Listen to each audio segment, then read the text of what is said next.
Buenas tardes. Mi nombre es Lidia Elizabeth Hernández y soy estudiante de la licenciatura de Nutrición Aplicada en la Universidad Abierta y a Distancia de México.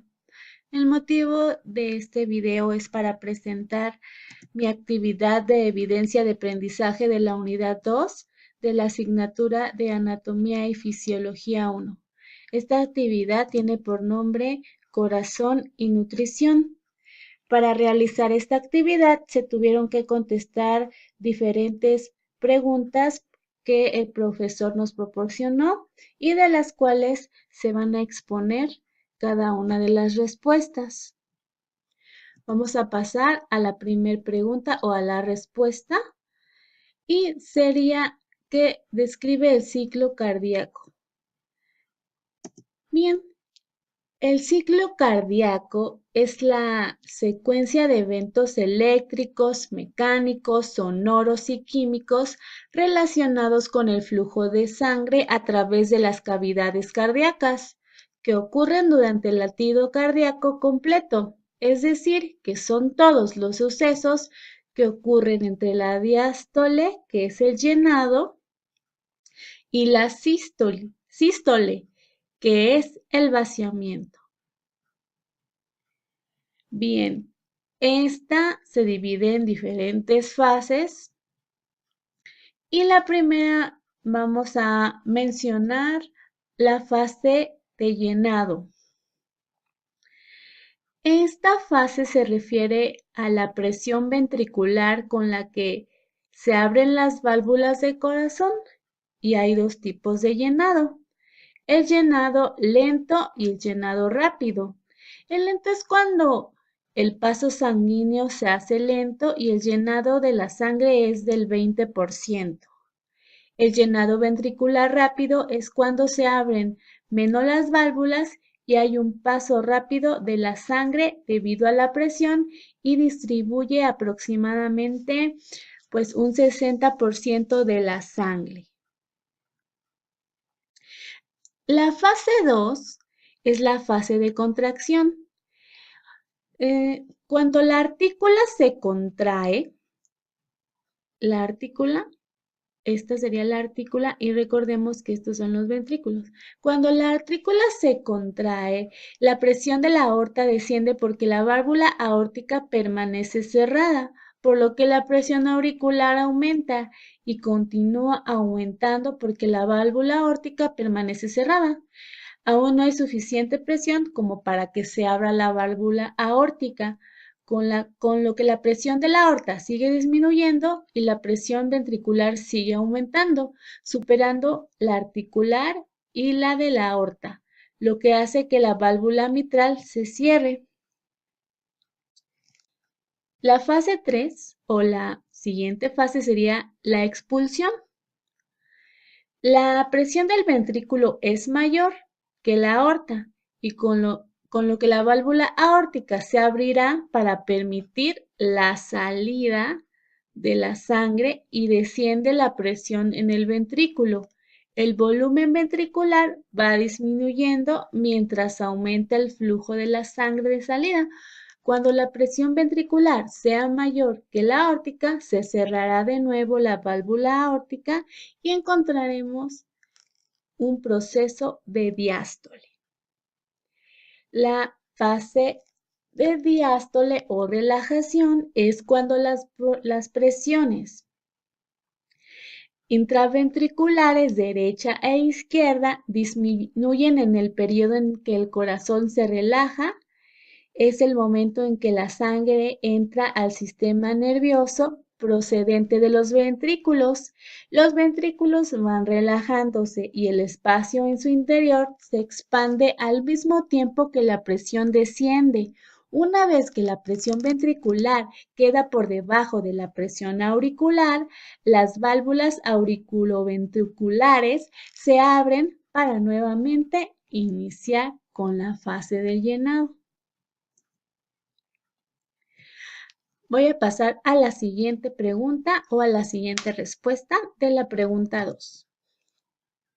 ¿Cuántos tipos de circulación se conocen y cómo se les llama?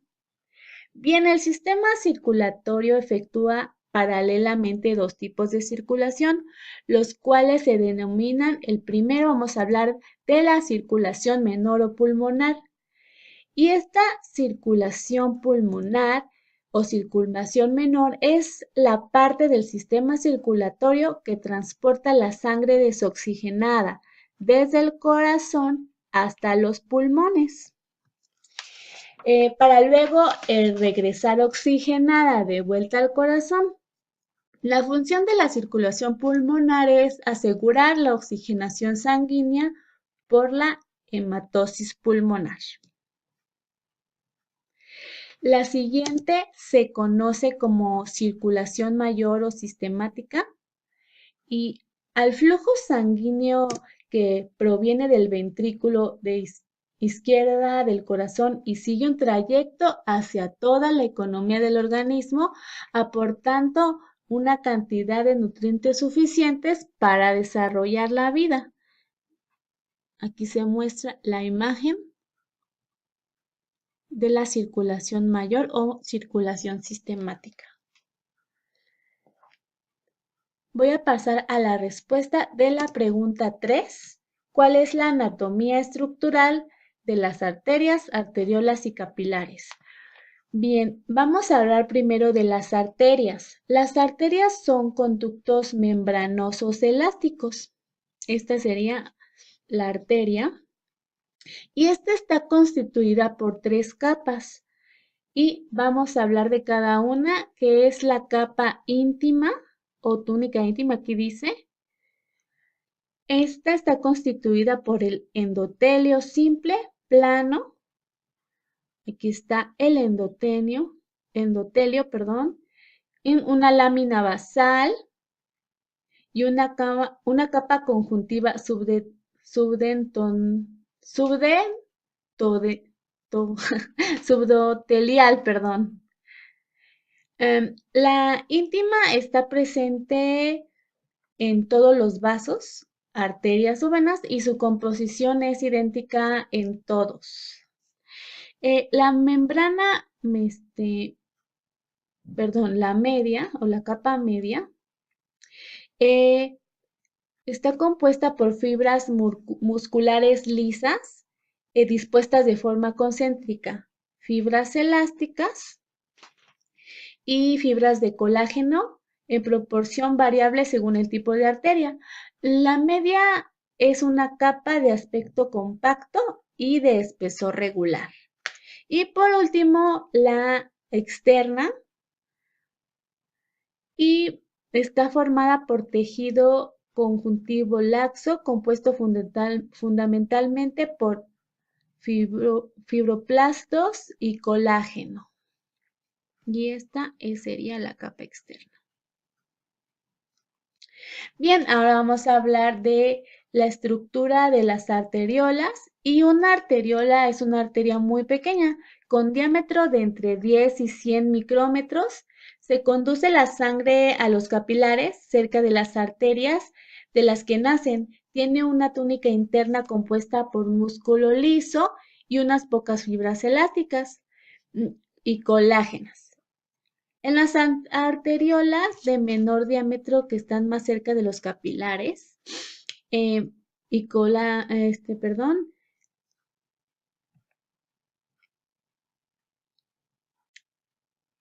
las túnicas, están constituidas por un poco más que un anillo de células endoteliales rodeadas por unas pocas fibras aisladas de músculo liso. Y por último, hablaremos de las capilares. Y estos son vasos y son de tamaño microscópico. Se conectan a las arteriolas con las vénulas, tienen diámetros de entre 4 y 10 micrómetros. Las paredes capilares están compuestas solo por una capa de células endoteliales y una membrana basal. No posee túnica media ni túnica externa y forma amplias redes ramificadas que incrementan la superficie disponible, y esto es para un intercambio rápido de sustancias. Paso a la respuesta de la pregunta 4 y nos dice que qué son y qué función tienen las arterias, arteriolas, capilares, vénulas y venas. Bueno, ya anterior vimos la estructura de las arterias, arteriolas y capilares, pero ahora vamos a ver qué función tienen. Las arterias son los productos que parten del corazón y estas se encargan, aquí vemos la imagen de la arteria, se encargan de transportar la sangre rica en oxígeno, a excepción de la pulmonar, desde el corazón hacia las demás partes del cuerpo. Es fundamental para mantener la vida. Su función es la entrega de oxígeno y nutrientes a todas las células, así como la retirada del dióxido de carbono y los productos de desecho, el mantenimiento del pH, la movilidad de los elementos, las proteínas y las células del sistema inmunitario. Bien, las arteriolas. Las arteriolas son vasos sanguíneos, nacen de las arterias. Vemos que nacen de las arterias, conducen la sangre hasta los capilares arteriales y son conductos arteriales que más contribuyen a la regulación de la presión sanguínea. Esto se realiza mediante la contracción variable del músculo liso y de sus gruesas paredes. Posteriormente, los capilares, vemos arteria, arteriola y capilar. Bien, los capilares son vasos de tamaño microscópico y estos proporcionan un sitio de gas, iones, nutrientes y el intercambio de células entre la sangre y el líquido intersticial. Se conocen como vasos de intercambio porque su principal función es el intercambio de nutrientes, desechos entre la sangre y las células tisulares a través del líquido intersticial. Tienen penetraciones que permiten y potencian la permeabilidad para el intercambio de gas, iones, nutrientes y elementos celulares. Bien, después las vénulas, estos son pequeños vasos sanguíneos a través de los cuales se empieza a retomar la sangre desde los capilares, de los tejidos hacia las venas para dirigirla al corazón y tiene una estructura similar a la de las venas. Su función de las vénulas es transportar la sangre carboxigenada desde los capilares hasta las venas, que luego transportarán al corazón, específicamente la aurícula derecha. Recogen la sangre y después reúnen gradualmente formando venas de tamaño progresivamente mayor. Aquí está la vénula. Y por último, la vena. Estos son vasos sanguíneos que funcionan como conductos. Aquí también tenemos otra imagen de la vena. Estos para el transporte de la sangre desoxigenada que vuelve desde las vénulas al corazón partiendo de la unión de los capilares y de los diferentes órganos y tejidos. Generalmente las venas transportan la sangre pobre de oxígeno y cargada de dióxido de carbono. Cada vez que los órganos hayan sido alimentados por el dióxido aportado por las arterias, la única excepción de las venas pulmonares que provienen justo de la zona de intercambio gaseoso a nivel de los alvéolos pulmonares. Estas venas transportan sangre rica en oxígeno.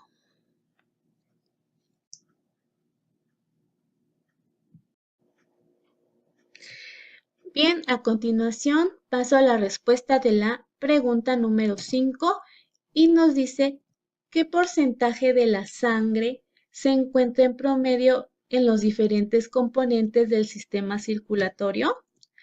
Bien, el 84% del todo el volumen del sistema circulatorio se encuentra en la circulación sistemática y el 16% en el corazón y los pulmones. Del 84% que está en la circulación sistemática, el 64% está en las venas, el 13% en las arterias y el 7% en las arteriolas y capilares. El corazón contiene el 7% de la sangre y los vasos pulmonares contienen el 9%. La pregunta 6 nos dice, cuáles son las distintas presiones en los diferentes componentes del sistema circulatorio. Bien, aquí podemos ver una imagen y en esta imagen pues nos va a enseñar en dónde se encuentran cada una de estas presiones. El corazón bombea la sangre continuamente de unos 100 milímetros de mercurio. El bombeo cardíaco es pulsátil y la presión arterial alterna entre una presión sistólica de 120 y 100 milímetros de mercurio y una distólica de 80. Cuando el flujo sanguíneo atraviesa la circulación sistemática, la presión media va cayendo hasta llegar a casi 0 milímetros de mercurio. Y en el momento en que alcanza la terminación de las venas cavas, aquí se ve, donde se vacía en la artícula derecha del corazón, la presión de los capilares sistemáticos varía entre 35 milímetros de mercurio cerca de los extremos arteriolales hasta el 10 milímetros de mercurio cerca de los extremos venosos y la presión media en la mayoría de los lechos vasculares de 17 milímetros de mercurio. La presión arterial pulmonar alcanza un promedio de 25 milímetros de mercurio y la diastólica de 8 milímetros de mercurio con una presión arterial pulmonar media de solo 16 milímetros de mercurio. La media presión capilar pulmonar alcanza un promedio de 7 milímetros de mercurio. Y aquí se muestra cada una de ellas. Bien, a continuación paso a la respuesta de la pregunta 7 y dice que se enuncie la teoría básica del sistema circulatorio con sus 3 principios. Bien, existen 3 principios básicos de esta teoría y que subyacen a todas las funciones del sistema. Vamos a ver la primera, que es el primer principio de la velocidad de flujo sanguíneo. En cada tejido del organismo casi siempre se controla con la presión en relación con la necesidad del tejido. Los tejidos activos requieren un mayor aporte de nutrientes, por lo tanto, el flujo sanguíneo es mucho mayor que cuando está en reposo. El corazón no puede aumentar su gasto cardíaco, por lo que no es posible aumentar simplemente el flujo sanguíneo en todo el organismo. Cada tejido vigila continuamente las necesidades de su territorio, así como la disponibilidad de oxígeno, de otros nutrientes, y a su vez, todos estos actúan directamente sobre los vasos sanguíneos locales, dilatándolos y contrayéndolos. Vamos a la segunda, que nos dice que el gasto cardíaco está controlado principalmente por la suma de todos los fluidos tisulares locales. Cuando el flujo sanguíneo atraviesa un tejido, inmediatamente vuelve al corazón a través de las venas y el corazón responde bombeando el flujo recibido hacia las arterias de las que presidía. El corazón actúa como un autómata, aunque a menudo necesita ayuda en forma de señales nerviosas especiales que le hagan bombear las cantidades necesarias.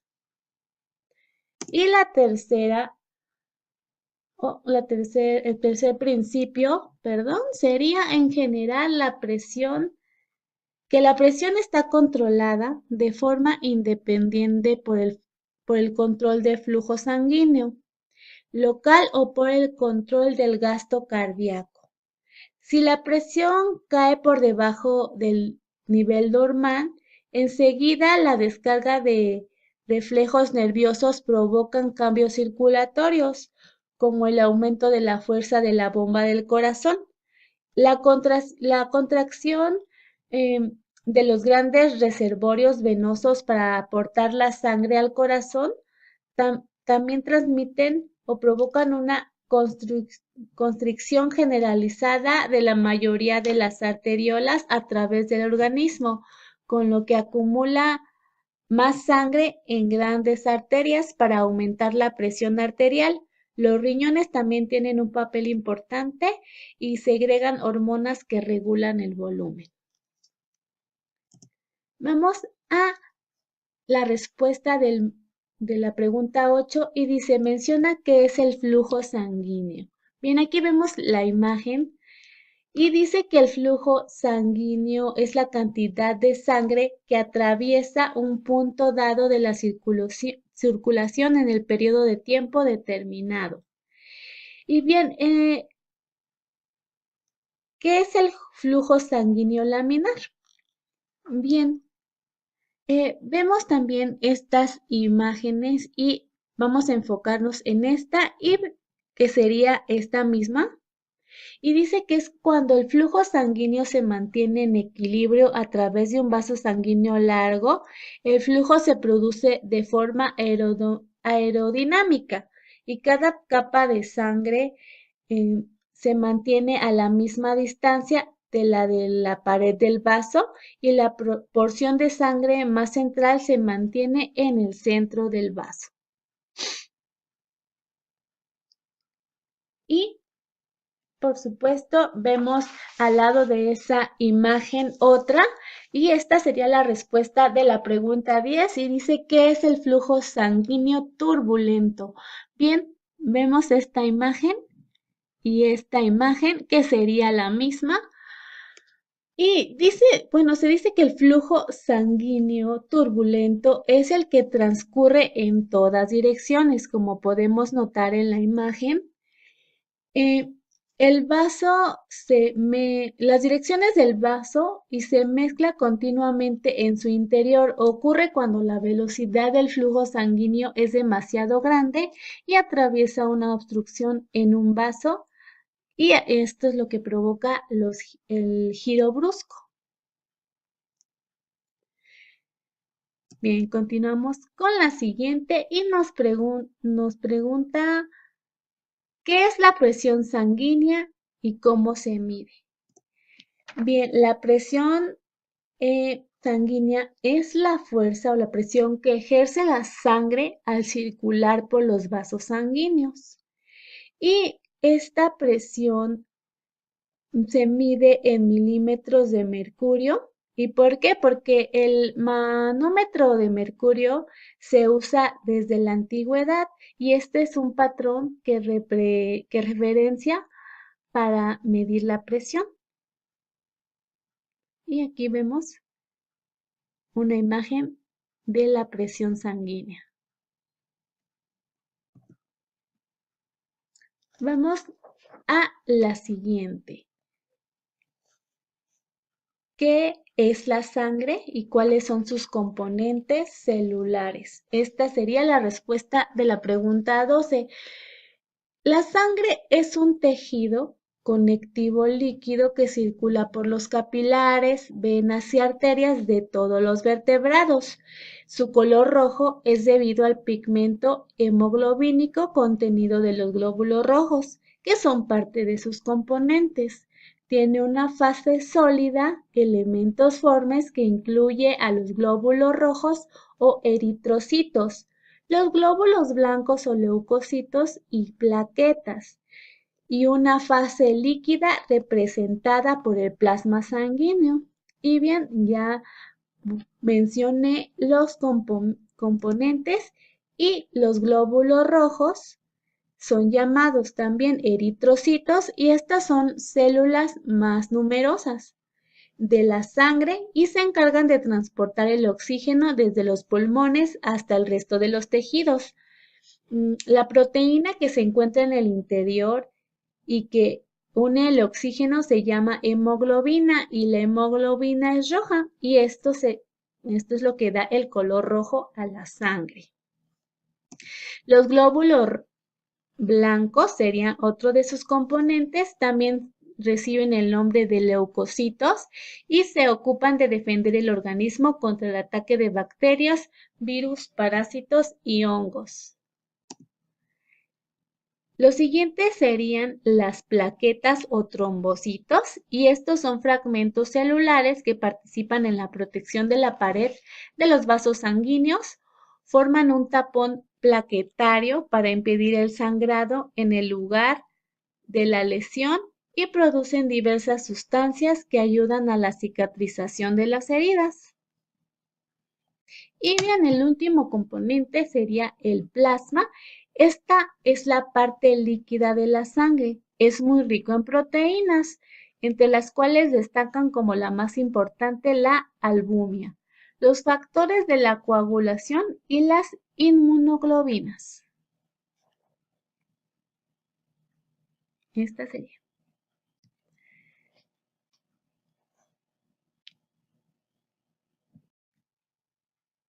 Bien, a continuación paso a la respuesta de la pregunta número 13, que es el hematrocito y cómo afecta un cambio de este flujo sanguíneo.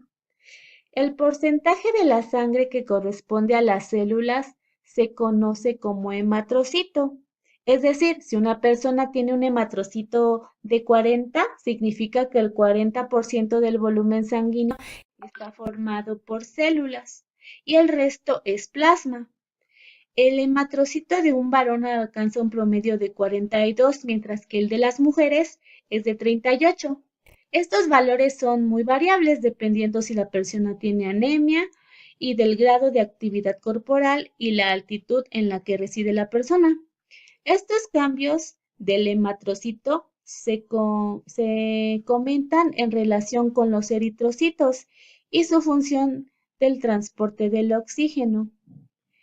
Eh, el análisis de la sangre donde se encuentra el porcentaje de eritrocitos también se conoce como hematrocito y con su función del transporte del oxígeno. La manera de hacerlo es sedimentando estas células y calculando el porcentaje que ocupa el tubo. La viscosidad de la sangre aumenta drásticamente a medida que lo hacen los hematrocitos y se produce el efecto del hematrocito en la viscosidad de la sangre. Si la viscosidad del agua es 1, la viscosidad de la sangre total es de 3, lo que significa que se necesita 3 veces más presión para obligar a la sangre total a atravesar un vaso. Bien, paso a la siguiente respuesta sería la pregunta 14, que es la microcirculación y sus componentes. La microcirculación es el transporte de nutrientes hacia los tejidos y eliminación de los restos celulares.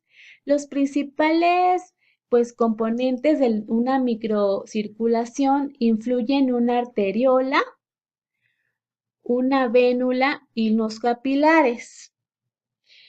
Las arteriolas son vasos muy musculares y controlan el flujo sanguíneo hacia cada tejido. Se ramifican entre 2 a 5 veces, alcanzando diámetros de 9 a 5 micras en sus extremos cuando aportan la sangre a los capilares. En el punto de que cada capilar verdadero se origina una metarteriola. Aquí se ve, aquí se puede ver la metarteriola y hay una fibra muscular lisa que rodea el capilar y se conoce como esfínter precapilar, y este esfínter abre y cierra la entrada al capilar.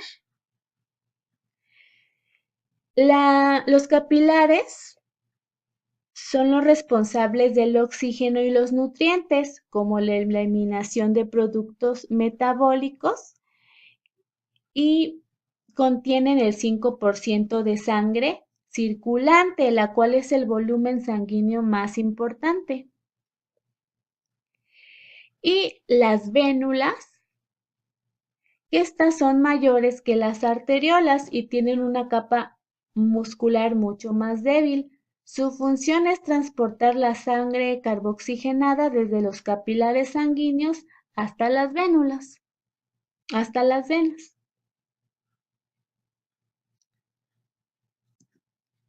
Ahora sí, presento esta imagen y es la respuesta a la pregunta número 15, que es el líquido intersticial.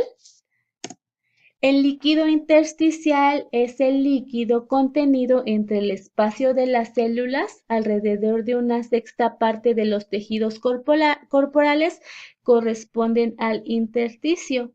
Este es un filtrado de plasma, proviene de los capilares y consiste en solvente acuoso que contiene aminoácidos, ácidos grasos, coenzimas, hormonas, neurotransmisores, sales minerales y productos de desechos de las células. Su composición depende de los intercambios entre las células y el tejido de la sangre. Vemos aquí que el líquido intersticial es todo esto que muestra esta imagen. Posteriormente paso a la respuesta de la pregunta número 16 y nos dice que dónde y cómo se lleva a cabo el intercambio de las sustancias entre el plasma y el líquido intersticial, que da lugar a los procesos de la nutrición y desecho. Bien, el medio más importante por el cual se transfieren las sustancias entre la plasma y el líquido intersticial es la difusión a través de la membrana capilar. La difusión es consecuencia del movimiento térmico de las moléculas del agua y de otras sustancias disueltas en el líquido. Este proceso muestra cómo el flujo sanguíneo recorre la luz capilar y el número enorme de moléculas de agua, partículas disueltas, entran y salen a través de la pared capilar, permitiendo la mezcla continua entre el líquido intersticial y el plasma. Bien, por último, tenemos la respuesta a la pregunta número 17 y dice, ¿qué factores promueven este intercambio? Bien, los factores que determinan el movimiento del líquido a través de la membrana capilar son las fuerzas principales hidrostáticas y colodosmótica.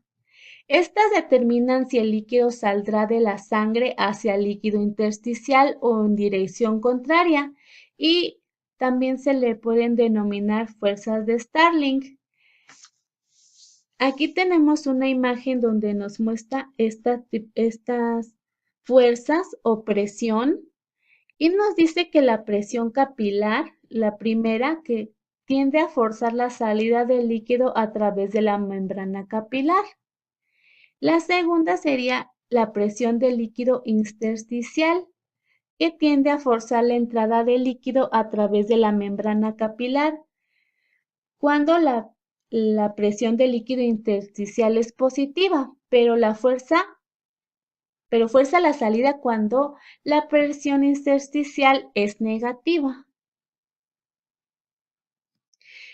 La presión clodosmótica del plasma en el capilar tiende a provocar osmosis del líquido hacia el interior a través de la membrana capilar.